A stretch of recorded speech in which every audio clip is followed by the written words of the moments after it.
If you're wondering if you can screencast your Google Pixel 10a with your TV, first of all, let's open the settings on our device. We can then navigate to the connected devices right here and select connection preferences. Now on this phone, you don't have something called Screencast. Instead, there's a Google Cast. Now if you have a smart TV with the App Store or something like that where you can download apps, you can download apps like YouTube or something that is supported by Google, and that way if that app is active and you are connected to the same network both on your phone and that TV, you'll be able to screencast to that app, so you can control the certain apps with your phone, but there's no way for a strict screencast like on other devices.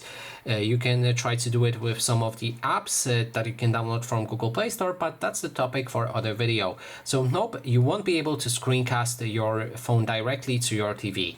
And that is basically everything. Thanks so much for watching.